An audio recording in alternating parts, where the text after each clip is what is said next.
За өнөөдрийнхөө YouTube бичлэгээр та бүхэндээ NBA-тэй холбоотой мэдээлэл хүргэж байна. За тэр дундаа NBA-ийн домог тоглогч Майкл Жордантай холбоотой мэдээллүүдийг төлхөө хүргэхээр боллоо. Ингээд эхний мэдээлэл Жамал Кроуфорд болон Майкл Жордантай холбоотой мэдээлэл байна. За сүүлийн үед энэхүү мэдээллийг баг зэрэг ташаа мэдээлсэн байсан. За тэгвэл та бүхэндээ ингээд залруулаад мэдээлэл хүргэх гэж байна. Залуу тоглогч Майкл Жорданг өдөж хоргоож мэдээж энэ тоглоом шоглоомор тэр нь 21 настай Жамал Кроуфорд эхний жилдээ NBA-д элсэж ижлээжээ. Жордан ч яг цуснд нь мөрий тавих дуртай зан чанар нь түүнийг зүгээр байлгасангүй. Тэгээд Жордан хоёулаа машин дээрээ бооцоо тавьж тоглох уу гэж асуусан байна. Энэ Вашингтон Визардс багта тоглож байсан Жорданы сүүлийн жилүүд байсан гэж хэлж байна. Энэ үед Майкл Жордан 38 настай байсан бол Жамал Кроуфорд 21 настай. Тэднийг 17 жилийн туршлага зааглаж байжээ. Ингээд Жамал Жордан хоёроо бооцоотой 3-аас шийдсэн байна. Эхний ээлжид $1000. Тэгээд Жордан хоцсон бол дараагийн удаа Жамал $5000 болгож бооцоо өсгөжээ. Тэгээд Жамал $4000 халаасалсан байна. Энэ үед Жорданы шаранч хөдлөж чи энд ямар машинтай ирсэн бэ гэж асуухад Mercedes гэж Жамал хариулжээ. Цоо шинэ машин. Гэтэл Жордан би энд Ferrari унаж ирсэн. Машин дээр бооцоо тавих уу гэж хэлсэн байна. Тэгээд Жордан 5 шидэж 5 хийж цоо шинэ Mercedes машинтай болох нь энэ. Гэхдээ бэлтгэл тараад Жордан түнд машиныг нь үлдээгээд зүгээр хожигдох дургүй тэр зан чанараа ойлгуулсан талаар хожим нь гисжээ. За дараагийн мэдээлэл Майк Тайсон болон Майкл Жордантай холбоотой мэдээлэл байна. За мэргэжлийн боксын хүнд жингийн дэлхийн аварга асан домогт Майк Тайсон сагсан бөмбөгийн домог Майкл Жорданыг зодохыг хүсэж байсан тухай Майк Тайсны менежер асан Рори Холловей ил болгожээ. Энэ үйл явдал нь 1988 онд Ричард Дэн тэмэх хөл өмгийн тоглогчийн төрсөн өдрийн үдшилтээр болсон бөгөөд тухайд согтуу Майк Тайсон Майкл Жорданыг өөрийнх нь эхнэр Робин Гивенстэй болцдог байсан тухай сонсоод түүнийг зодохыг хүссэн байна. Майк Тайсон Робин Гивенс нар 1988 онд хуримлаж 1989 онд салцгаасан юм. Рори Холловей Тайсны багийн өгүүлээгүй түүхэд номон дээр Майк Тайсон тэр үдшилтээр уугаад л байсан. Тэгэхээр нь би зөөгчд түүнд уух зүйл баг өгөрөө гэж загсан. Учир нь би юу болохыг таамаглаж байсан. Гэтэл Тайсон шууд л Жорданы ширээ рүү ширтэж байгаад "Хөөе залуу минь, чи намайг тэнэг гэж бодоо юу? Би чамайг эхнэртэй минь болцдог байсан тухай мэднэ. Одоо надад чи хэлхэл болжтэй" хэмээжээ. Харин тэр үед Майкл Жордан яг л сүнс харсан юм шиг болж гараад гүхэд бэлэн байжээ. Гэтэл Тайсон Дитка эмээх цагаан арьстай хөлөмгийн дасгалжуулагч руу харан "Залуу минь, чиний ярьж байгаа арьс өнгөний ялгарлаас айна гэж бодоо юу? Чам шиг цагаан залуусаас хинч айхгүй. Чи хинч биш юм ээ" агсан тавьжээ. Майк Тайсон тэр орой хүн болгонд Майкл Жорданы үгсгийг өшгөлөхөд бэлэн байгаа тухайга ярьж байсан хэмээн Рори Холловей номондоо бичсэн байна. За дараагийн мэдээлэл нь Чикаго Буллсийн бүрэлдэхүүнд багтан Майкл Жордантай мөр зэрэгцэн тоглож явсан Крейг Ходжес заримдаа агуу тамирчин согтуу тоглодог байсан тухай ярьсан байна. За Майкл заримдаа замаараа дайраад авчих гэж хэлдэг байсан. Яваад очиход шорттойгоо л байж байдаг байлаа. Та нар бол Майклыг тоглолтод очихдоо хөрөм гуталтай ёслол төгөлдөр харагдгийг мэдэх бах. Гэвч бидний гэрт нь очиход шорттооч солиогүй хэвээрэл байдаг байсан. Бид дэмнэх маягтай автобусан суулгахад "За найзуудаа, би зүгээрээ" гэж хэлнэ. Гэхдээ л шар ариг хаах тавина. Тэгээд тоглолт эхэллээ. Завсарлага хүртэл 30 оноогоо аль хэдийн авчихсан л байна. Би халаалт хийж байхдаа цагираг 3 болж харагдаад байх юм. Дундхлуун л шитгэстэй гэж хэлдэг байлаа хэмээн Hodges All the Smoke подкастт оролцохоорой ярьж байжээ. За ингээд дараагийн мэдээлэл домогт тоглогчийн пүүзтэй холбоотой мэдээллийг хүргэх гэж байна. За Майкл Жорданы пүүзүүд үнэхээр алдартай гэдгийг хүмүүс мэднэ. За тэгвэл Майкл Жорданы 1998 оны NBA финалийн тоглолтод өмсөн Air Jordan 13 пүүз дуудлага худалдаагаар $2.2 сая Америк доллараар зарагджээ.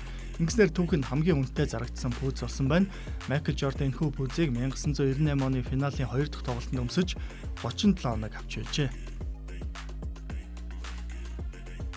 За дараагийн мэдээлэл Isaiah Thomas-тай холбоотой мэдээлэл байна. Муу залуусын нэг болох том амт Isaiah Thomas Майкл Жорданг өөртөө энэ тэнцвэрс өрсөлдөгч биш байсан тухай хэлж байжээ. Түүнийхэр бол Карим Абдул-Жаббар, Magic Johnson, Larry Bird нар өөрийнх нь өрсөлдөгчд байсан гэжээ.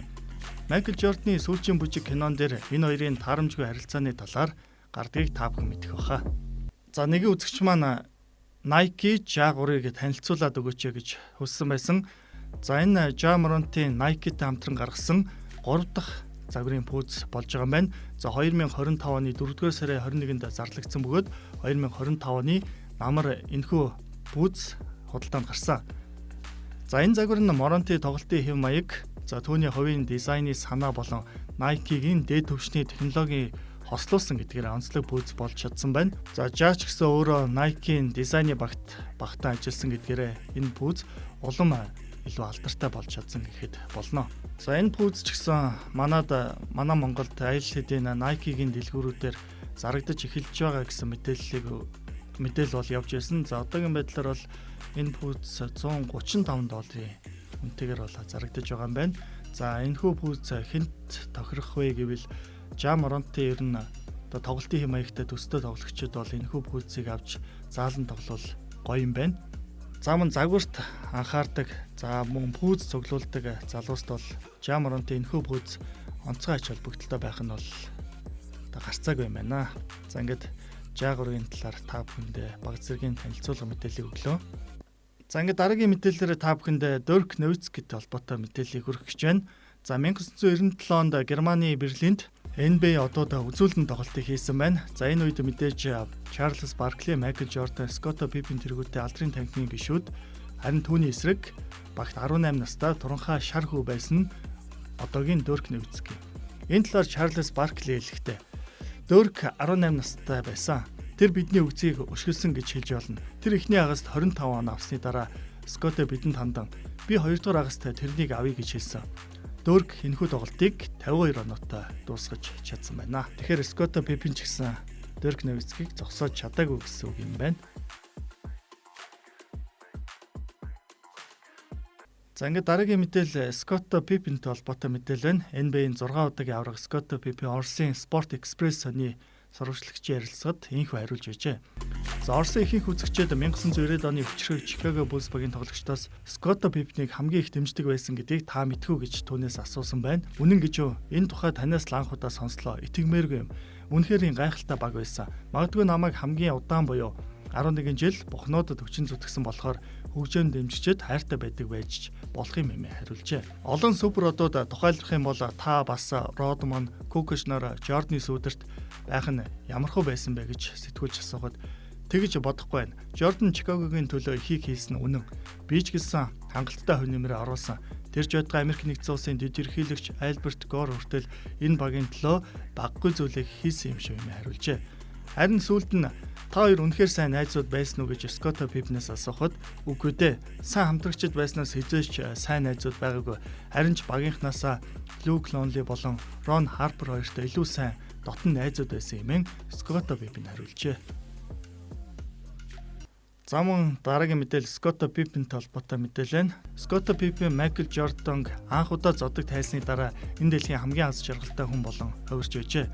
Scottie Pippen бол сагсан бөмбөгийн түүхэнд Michael Jordan-ы хамтрагч байснараа түүнтэй хамт 6 удаа NBA аврах цолыг хүртснээр фэнүүдийн зүрх сэтгэлд хоногшин үлдсэн тоглогч. Michael-ыг ч гэсэн Scottie Pippen-гүйгээр плей-оффын нэгч цувралд ялт байгуулж чадаагүй хард орсомж дагдаг нь нууц биш. Тэгвэл 1994 онд Michael Jordan NBA-с зодог тайлах үеэр Scottie Pippen маш их аз жаргал эрх чөлөөг мэдэрч байсан тухай нуугаагүй байна. Түүний хувьд Michael-ийн эцгүүд Chicago Bulls багийг 55 хожилд хөтлөж бүсийн финалд New York Knicks багт 7 цуврал тоглолтод дийлдсэн байдгийн байна. Гэхдээ бол муугүй амжилтыг гаргаж байжээ. Цааш Scottie Pippen хэлэхдээ би хамгийн аз жаргалтай хүн болоо хувирсан. Надад хүүхнийхээ хувьд өөрийгөө өөрчлөх боломж олдсон. Michael-тай цуг тоглож байх үедээ би өөрийгөө анхаарлын дугуйс хол нэг тийм иргэшээлд орсон тоглогч мэтээр төсөөлж байлаа. Иймээс л би түүнийг зодог тайлах үед маш их аз жаргалыг мэдэрсэн. Түүний эцгөө 2 жилийн хугацаанд надад баг зэргийн гүнэглэх зүйлүүд байсан. Гэвч Michael энэ бүхнийг хараад эргээд ирэхээр шийдсэн гэж хэлжээ. За Michael Jordan Томонт Isaiah Thomas-ыг магтаж байсан удаатай юм байна. Миний хувьд бүх цаг үеийн хамгийн шилдэг холбоон тоглогч бол мэдээж Magic Johnson. Түүний яг ард нь Isaiah Thomas. Би хэдий түүнийг үзэн яддаг байсан ч түүний тоглолтыг хүндэлдэг гэж хэлж байжээ. За дараагийн мэдээлэл Michael Jordan-ы ахтай холбоотой мэдээлэл байна. За Майкл Жордан яг бол мэдээж NBA-д тоглож байгаагүй. Тэгвэл Майкл Жорданы ах Ларри нь метр 76 см өндөртэй хэдиж газраас 110 см өндөр өсөрч чаддаг байсан гэж байна. Агуу Жорданы хизээж хожиж байгаагүй хүн бол мэдээж түүний ах Ларри Жордан. Ах нь түүнээс хавь илүү тоглодог байсан гэж хожим нь Майкл Жордан хэлж байсан удаатай. За ингээд дараагийн мэдээлэл Майкл Жорданы Ларри Бёрд руу илгээсэн мессежний талаар мэдээлэл нь Ларри чамайг зодог тайлж байгаа гэж сонслоо. Бурхандаа талархъя. Би баяртай байна. Чиний царайг харахаас залхаад байсан юм эмэн энэхүү мессежийг илгээж байсан байна.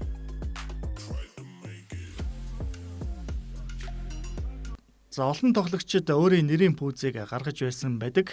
За тухайн үед ч гэсэн Хаким Оложиван өөрийнхөө нэрийн пүүзийг гаргаж байжээ. Хаким Оложиван 1994 онд Spalding брэндтэй хамтран өөрийн нэрийн пүүзээ худалдаанд гаргаж байжээ.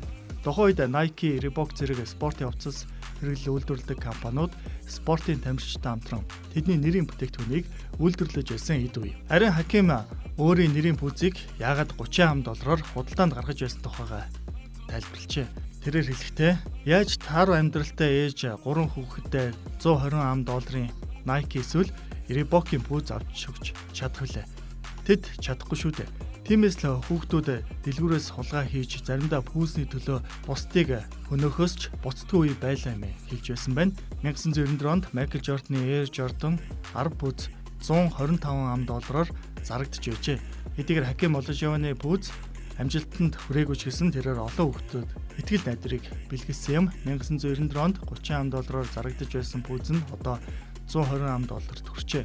Хаким нэг тоглолтод Майкл Жорданыг 4 удаа блоклсон бичлэгч хүртэл байдаг. Жордан тухайн үед Хакимаас үнэхээр айдаг байсан тухайгаач хэлж байсан юм а. За ингээд өнөөдрийнхөө YouTube бичлэгээр та бүхэнд Майкл Жордантай холбоотой мэдээллийг хүргэлээ. Та бүхэнд таалагдсан бол лайк, subscribe дараарай. Ингээд дараагийн бичлэг хүртэл баяртай.